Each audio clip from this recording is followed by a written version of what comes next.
joyè méjì pọ̀ ó jàwùjalẹ̀ ó tún jẹ dágúnrewé ọmọ tílé ò jẹ́ ká béèrè ètòkò ọmọ ọba ń rìn nílẹ̀ ilẹ̀ ń fi tìtìtì ọmọ anáwó sílé kóyìnbó tó dé ọmọ arójòjòyè ọmọ adélé tejiteji ọmọ afàrán pòjò ọmọ ẹrú ní sinmi ìwọ̀fà ò gbọ́dọ̀ sí nìyàn ìwọ lọmọ lọ́jà tí wọ́n ná tòrútòrú ọmọ aróṣọwọ́lẹ̀ bí òyìnbó ọmọ ọba fìdípọ̀tẹ́ mọ́lẹ̀ aya wọn níjẹ̀bú igbó aya orí molúsì kékeré ìjẹ̀bú owó àgbàlagbà ìjẹ̀bú owó ni aya rẹ́fẹ́ni àyànfẹ́ jésù rafael olúgbénga oyèbánjí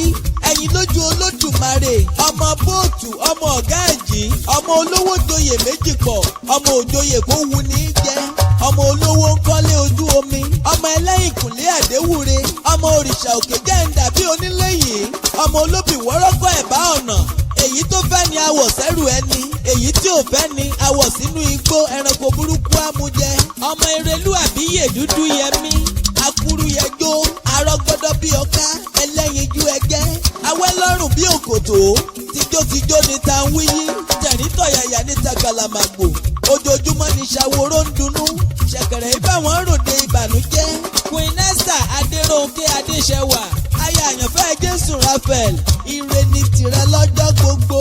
àṣeyìí ṣàmọ́dún àṣàmọ́dún ṣẹ̀mí. Reverend àyànfẹ́ Jésù ó ní kí ẹ dáadáa. ó ti ṣe yìí kó ṣàmọ́dún kó tún ṣẹ́kù pọ̀ láyé. ọlẹ́yìn alálùbárí káàmù ò jẹ́ kó ní ọ̀rẹ́ kéré. ó ti ṣe yìí kó ṣàmọ́dún kó tún ṣẹ́kù pọ̀ láyé.